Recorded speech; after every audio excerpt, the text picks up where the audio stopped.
வணக்கம் நண்பர்களே. இன்றைய பதிவில் நம்ம பார்க்கறது ராகு கேது தோஷம் இருக்கா இல்லையா அப்படிங்கிறத பத்தி ஒரு தெளிவான விரிவான அலசலை பார்த்துருவோம். பொதுவாக இப்ப பாத்தீங்கன்னாங்க வர்றவங்க பொருத்தம் பார்க்கறதுக்கு வர்றவங்க எல்லாம் ராகு கேதுன்னு சொல்றாங்க. ஆனா உண்மையாவே சாஸ்திரத்துல ராகு கேது தோஷம்னு எங்கேயுமே சொல்லப்படலை. இப்ப புதுசா பாத்தீங்கன்னு சொன்னோம்னா ஒரு 30-35 வருஷமா ராகு கேது தோஷம்னு சொல்லி அதுக்கு பாத்தீங்கன்னா நிறைய பரிகாரத்தை போட்டு காசு வாங்கி என்னென்னமோ பண்ணிட்டு இருக்காங்க. நம்ம இந்த பதிவுல ராகு கேது தோஷம் எப்படி சயின்டிபிக் ரீதியா பார்க்கலாம் அப்படிங்கறத பத்தி பார்ப்போம். பொதுவாங்க ராகு அப்படிங்கிறது எதையுமே விரிவா காட்டக்கூடியது. கேது பாத்தீங்கன்னு சொன்னோம்னா எதையுமே சுருக்கமா காட்டக்கூடியது. உதாரணத்துக்கு சொல்லணும்னா ராகு அப்படிங்கிறது நம்மளுடைய தலையை குறிக்குங்க. கேது அப்படிங்கிறது நம்மளுடைய காலை குறிக்குங்க. நம்மளுடைய தலை என்னைக்குமே காலை விட பெருசா இருக்குங்க. நம்மளுடைய எக்ஸ்பிரஷனை காட்டக்கூடியது செவ்வாய். ஒருத்தர் அடங்கி போனார்னா அது கேது.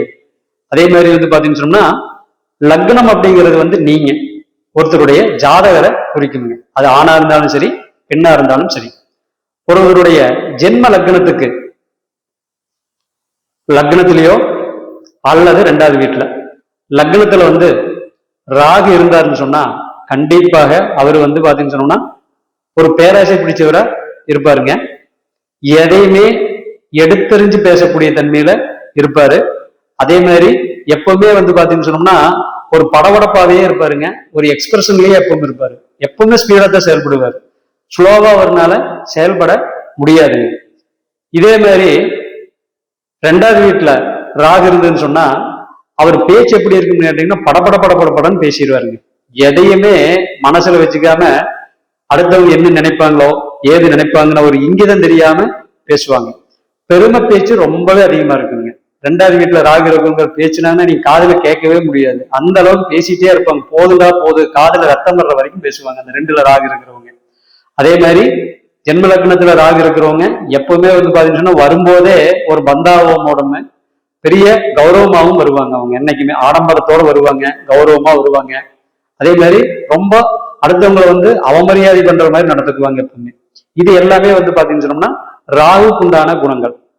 அதே மாதிரி ராகு பாத்தீங்கன்னா 7வது வீட்டுல இருக்கும் பொழுது பொதுவா 7வது வீடு அப்படிங்கிறது உங்களுடைய லைஃப் பார்ட்னர், உங்களுடைய வரக்கூடிய கணவன் அல்லது மனைவியை குறிக்குங்க. அப்போ 7வது வீட்டுல ராகு இருந்துன்னு சொன்னா உங்களுக்கு வரக்கூடிய மனைவி கண்டிப்பாக பாத்தீங்கன்னு சொன்னோம்னா ஒருத்தரையும் மதிக்காதவங்களா தான் இருப்பாங்க. எமோஷனல் கேரக்டரா இருப்பாங்க. அதே மாதிரி எப்பவுமே பாத்தீங்கன்னு சொன்னோம்னா ஒரு படபடப்பாம கோபமாம ஒரு அன்பா இல்லாம அனுசரணையை பேசாத ஆளுகளா இருப்பாங்க. 8வது வீட்டுல ராகு இருக்கிறது பாத்தீங்கன்னா 8வது வீடு அப்படிங்கிறது பாத்தீங்கன்னு சொன்னோம்னா 7வது வீட்டுக்கு 2வது வீடு. அதாவது உங்களுடைய மனைவிக்கு வாக்குஸ்தானம், மனைவிக்கு குடும்பஸ்தானம். அப்போ 8வது வீட்டுல ராகு இருக்கும் பொழுது கண்டிப்பாக உங்களுக்கு வரக்கூடிய மனைவி வாயடியா இருப்பாங்க அல்லது கணவன் அதிகமா பேசக்கூடியவங்களா இருப்பாங்க. குடும்பத்துக்குள்ள பாத்தீங்கன்னு சொன்னோம்னா எப்பவுமே ஒரு பையவே பேசுவாங்க. அதே மாதிரி எதிலிருந்து ஒரு நாணயமா அவங்களால பேச முடியாது. வீட்டுல பெரியவங்க கிட்ட பேசும்போது ஒரு ரெஸ்பெக்டா பேச முடியாது. எப்பவுமே ஆடம்பர பேச்சு அதிகமா இருக்குங்க. விரைய பேச்சு அதிகமா இருக்கு. பெரியவங்களுக்கு ஒரு ரெஸ்பெக்ட் பண்ணாம பேசுவாங்க. இது எல்லாமே பாத்தீங்கன்னு சொன்னா ராகு 8ல் இருந்தா நடக்குங்க. இப்போ இதுல இருந்து உங்களுக்கு என்ன தெரியுது? ராகு லக்னத்திலேயோ 2லயோ இருந்துன்னு சொன்னா கண்டிப்பாக அதே மாதிரி 8லயோ 7லயோ இருந்துன்னு சொன்னா இந்த மாதிரி கெடு பலன்கள், அதாவது கெட்ட குணநலங்கள் அந்த ஜாதகர் அல்லது ஜாதகிக்கு இருக்கும். இப்ப இதுக்கு என்ன அவங்க சொல்றாங்க கேட்டீங்கன்னா ராகுகேது இருந்துன்னு சொன்னா அதே மாதிரி ராகுகேது இருக்கிற மாப்பிள்ளைத்த சேர்த்துன்னு சொல்றாங்க. இது எந்த வகையில நியாயம் சொல்லி நீங்களே யோசிங்க. பொதுவா ஒருத்தருக்கு ஒரு கண் இல்லை. அப்ப வர்றவங்களுக்கு எப்படி இருக்கணும்? 2 கண்ணு இருக்கிறவங்களை பார்த்து தானே பண்ணணும். அவருக்கும் ஒரு கண் இல்லைன்னு சொன்னா இவங்க சொல்றது அப்படித்தான் இருக்கு. எனக்கு ஒரு கண் இல்லை, அதே மாதிரி வர்றவங்களுக்கும் ஒரு கண் இருக்கக்கூடாதுன்னு சொல்ற மாதிரி இருக்கு. இவருடைய குணமே சரியில்லை, வரக்கூடிய பொண்ணோ அல்லது பையனுடைய குணமும் சரியில்லைன்னு சொன்னா 2 பேரும் எப்படி குடும்பம் நடத்துறது? எப்படி பரஸ்பரம் ஒற்றுமையா இருக்கிறது? எப்படி 2 பேரும் சேர்ந்து வாழ்க்கைய கடக்கிறது? இதுதான் இப்ப பிரச்சனைங்க. அப்போ இந்த ராகு கேது அப்படிங்கிறது கண்டிப்பாக கிடையாது. ஒருத்தருக்கு தோஷம் இருந்துன்னு சொன்னா கண்டிப்பாக இன்னொருத்தருக்கு தோஷம் இல்லாம சேர்த்துனா மட்டும்தான் அவங்க குடும்ப வாழ்க்கை ஒற்றுமையா போகுங்க. எந்த சாஸ்திரத்திலுமே எந்த மூல நூல்லையுமே ராகு வந்து 1லயோ 2லயோ 7லயோ 8லயோ இருந்துன்னு சொன்னா தோஷம்னு சொல்லவே கிடையாதுங்க. எந்த மூல நூல்லையும் கிடையாது.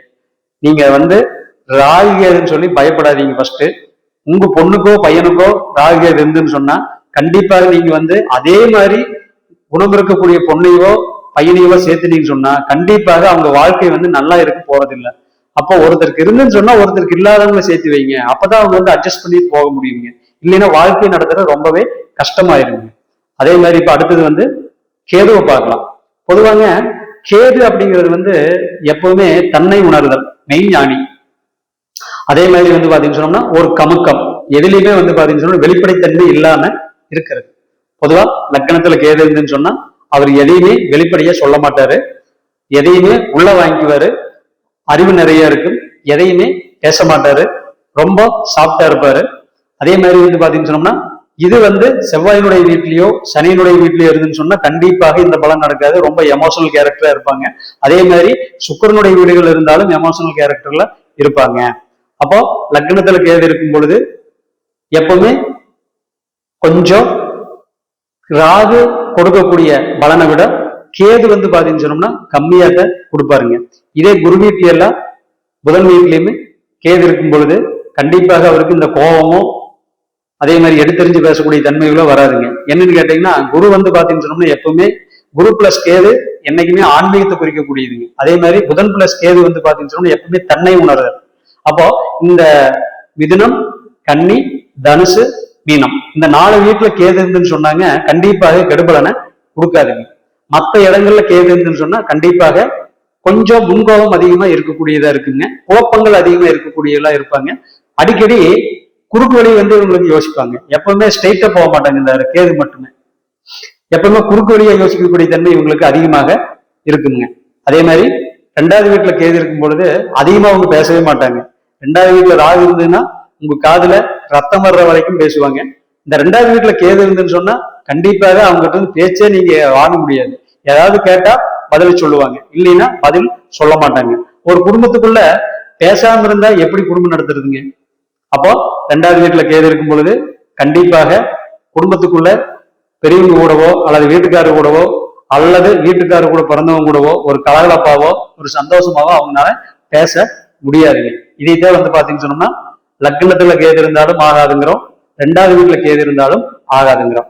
அதே மாதிரி 7வது வீட்டுல கேது இருக்கிறது. ஏன்னா 7வது வீடு அப்படிங்கிறது வந்து அவங்களுடைய லைஃப் பார்ட்னர். ஒண்ணு கணவனா இருந்தா மனைவி, இல்லைன்னா மனைவியா இருந்தா கணவன். அப்போ அந்த இடத்துல கேது இருக்கும் பொழுது கண்டிப்பாக வந்து பாத்தீங்கன்னா வரக்கூடிய துணைவருக்கும் இதே குணங்கள் தான் இருக்குங்க. அதே மாதிரி 8வது வீட்டுல கேது, 8வது வீட்டுல கேது இருக்கும் பொழுது வரக்கூடிய துணைவருக்கும் வந்து பாத்தீங்கன்னு சொன்னோம்னா இதே பலன்கள் தான் இருக்குங்க. அப்போ நீங்க ராகு தோஷம்னு சொல்லி இந்த குணங்கள் இருக்கக்கூடிய ஒரு பொண்ணுக்கோ அல்லது பையனுக்கோ அதே குணம் இருக்கக்கூடிய ஒரு பொண்ணையோ பையனையோ கட்டி வச்சா எப்படிங்க வாழ்க்கையை அவங்க ஓட்ட முடியும்? இதை கொஞ்சம் யோசனை பண்ணிக்கணும். தயவு செய்து ராகு கேது இருக்குன்னு சொல்லி உங்க பையனுக்கோ பொண்ணுக்கோ நீங்களே சொல்லாதீங்க. ஒருத்தருக்கு கெட்டு போயிருந்துன்னு சொன்னா இன்னொருத்தருக்கு நல்லா இருக்கிற மாதிரி பாருங்க. இன்னொன்னு இந்த ராகு கேது அப்படிங்கிறது எங்கேன்னு கேட்டீங்கன்னா கோயம்புத்தூர், திருப்பூர், ஈரோடு, சேலம் இந்த சைடு எடுத்துட்டீங்கன்னு சொன்னா பழனி, திண்டுக்கல் வரைக்கும் இருக்குதுங்க ராகு கேது. வேற எந்த ஸ்டேட்லயுமே கிடையாது.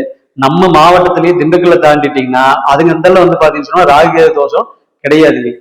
கேரளாவில் கிடையாது, மற்ற ஸ்டேட் எதுலேயுமே ராகு கேது கிடையாதுங்க. நம்ம ஆளுங்க வந்து பாத்தீங்கன்னு சொன்னா ராகு கேது புதுசா கண்டுபிடிச்சிட்டு அதுக்கு பரிகாரத்தை பண்ணி அதுக்கு ஒரு செலவு பண்ண வச்சு நீங்க என்ன செலவு பண்ணாலும் ராகு கேது இருக்கிறது அந்த குணம் அப்படித்தான் இருக்குங்க. அதையெல்லாம் நீங்க மாற்ற முடியாது. அதுக்கு என்ன பண்ணணும்னு கேட்டீங்கன்னா ஒருத்தருக்கு ரொம்ப தோஷம் இருக்கா, இன்னொருக்கு தோஷம் இல்லாத மாதிரி பாருங்க. அப்படி பாத்தீங்கன்னா மட்டும்தான் அவங்க லைஃப் வந்து பாத்தீங்கன்னா நல்லபடியா ஓட்ட முடியும். தயவு செய்து இந்த காணொலியை பாக்குறவங்க உங்களுடைய பையனுக்கோ பொண்ணுக்கோ பாக்குற மாதிரி இருந்துன்னு சொன்னா நான் சொன்ன மாதிரி பார்த்துட்டீங்கன்னா கண்டிப்பாக அவங்களுடைய திருமண வாழ்க்கை நன்றாக இருக்கும். நன்றி, வணக்கம்.